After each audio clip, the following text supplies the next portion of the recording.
अजगर, तुम्हारी सजा मौत है और मौत का रूप बहुत भयानक होता है। पुलिस तुम्हें कुत्ते की तरह पीछे लग चुकी होगी। इस परिस्थिति में अब तुम कहां जाओगे?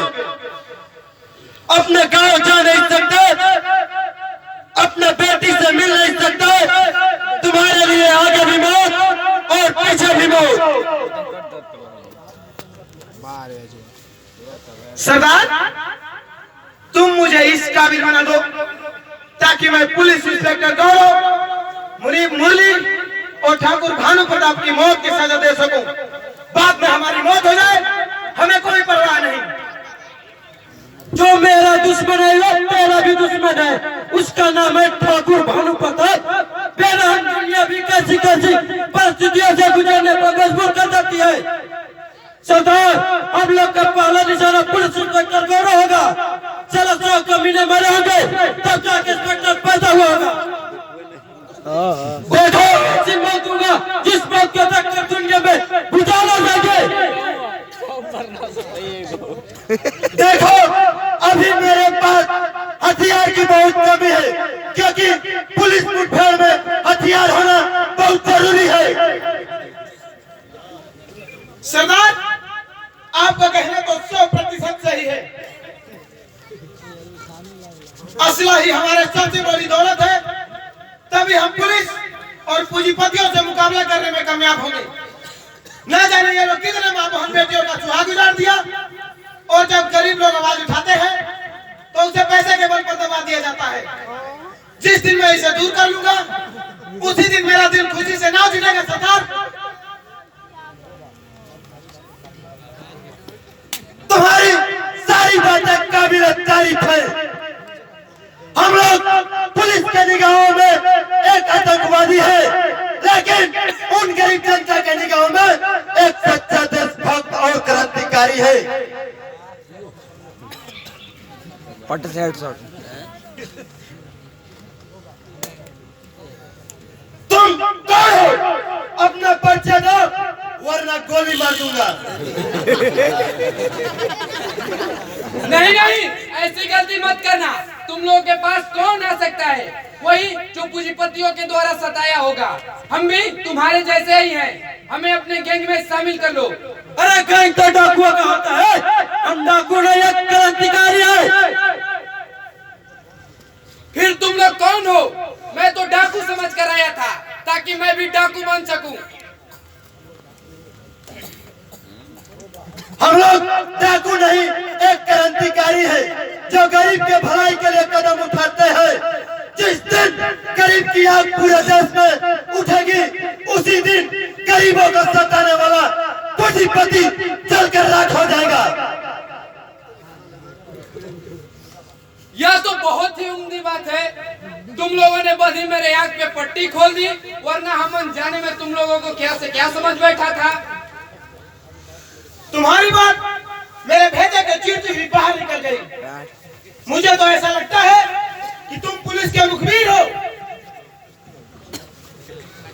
ऐसी कोई बात नहीं, तुम्हें मुझ पर गलत शक हुआ है।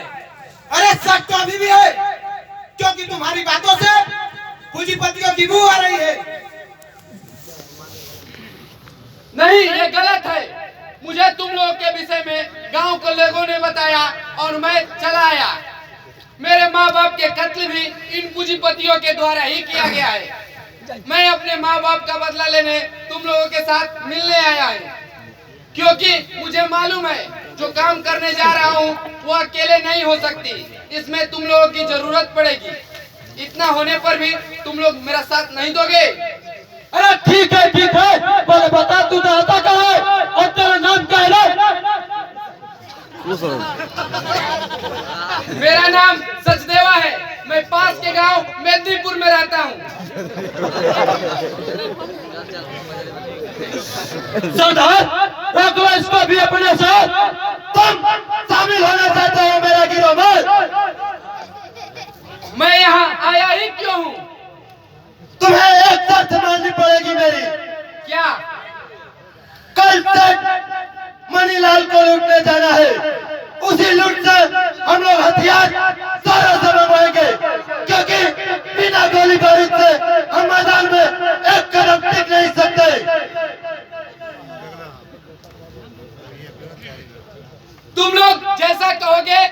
ही होगा। ठीक है, कल दिन में 8 बजे पालम के द्वार पर इकट्ठे हो जाओ, वहीं से अखबार के निशान से चलेंगे। लेकिन याद रखना, गोली सीने पर खानी है, पीठ पर नहीं। जो कल हमारे साथ नहीं जाएगा वह गरीबों के साथ गद्दारी करेगा, और हमारे कानून में गरीबों के साथ गद्दारी करने वाले की सजा एक है, सिर्फ मौत। ठीक है, कल हम 8 बजे आ जाएंगे। पालम के द्वार पर। सरदार, आपको विश्वास है वो हमारा साथ देगा? अरे देगा ना दे, हमें जो करना है करके रहेंगे।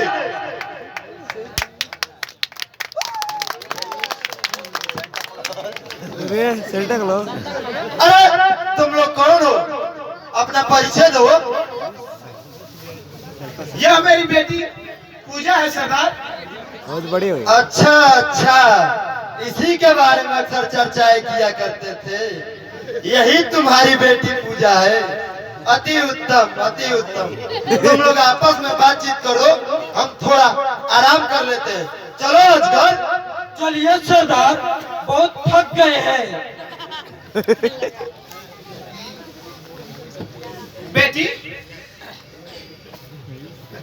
तुम्हें मेरे विषय में किसने बताया बेटी?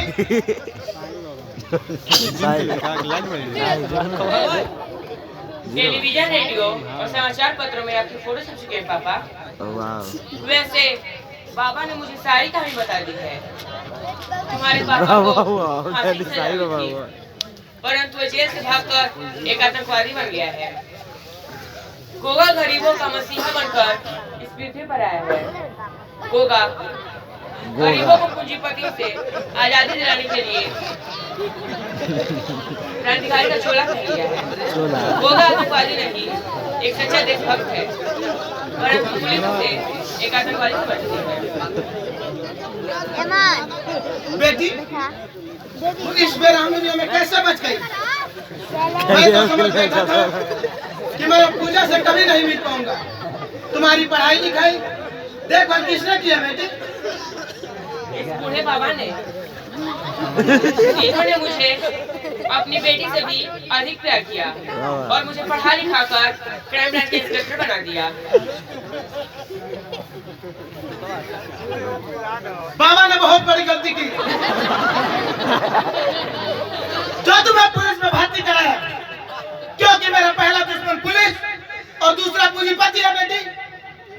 सभी पुलिस एक जैसे नहीं होते पापा, और समाज में सभी कमीना नहीं होते।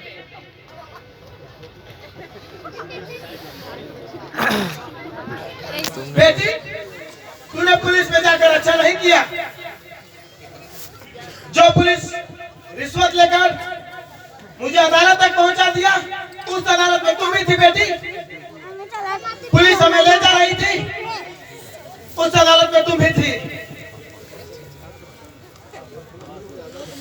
क्या ये सब तुम भूल गई? बाबा पूजा को इस योग्य बनाना था ताकि वो अपने माँ बाप का बदला ले सके। तुम्हें मालूम है बेटी, तेरी माँ की इज्जत ठाकुर भानु प्रताप के हाथों से लूटी गई थी बेटी। उस वक्त तेरी माँ पर क्या गिरी होगी? मैं भूली नहीं हूँ पापा।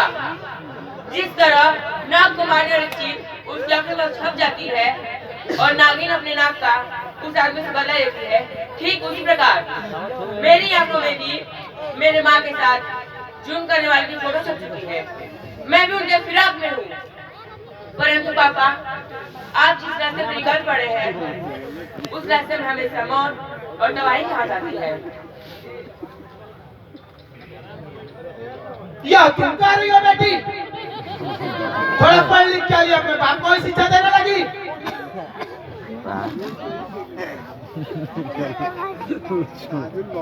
जाओ बाबा, इसे यहाँ से ले जाओ। इससे तो बहुत सारे उम्मीदें थी, मैं अब समझूंगा मेरा इस दुनिया में कोई नहीं। चलो बेटी ना बाबा बाबा। नहीं नहीं पापा, आप तो खामखा नाराज हो गए। मैंने कोई गलत तो नहीं कहा। कानून के हाथ बहुत लंबे होते हैं। कानून के खिलाफ कोई भी कदम उठाना खतरे से खाली नहीं होता। चाहे कानून का हाथ लंबा हो या छोटा, मैं अपनी पत्नी का बदला लेकर ही रहूंगा। चाहूंगा तो पुलिस को अगर मुझे रोकनी है तो मेरे सीने में गोली मारे। पुलिस गोली तब मारती है जब उनके खिलाफ जंग का ऐलान किया जाए, वरना पुलिस तो सिर्फ इंसाफ दिलाती है। जो पुलिस रिश्वत के बाजार में बिक जाती है वो मुझे इंसाफ क्या दिलाएगी? यदि मेरे साथ इंसाफ हुआ होता तो मैं आज क्रांतिकारी के सर में नहीं होता। बेटी, देख लिया तुम्हारी पुलिस की असली औकात। चली जाओ, हमारे सामने कभी पुलिस का प्रशंसा दोबारा मत करना, वरना मैं भूल जाऊंगा कि तुम हमारी बेटी हो। सत्य कभी मर जाएगी पिताजी, एक न एक दिन सामने आ जाता है। अच्छा, तो मैं चलती हूँ। चलो बाबा।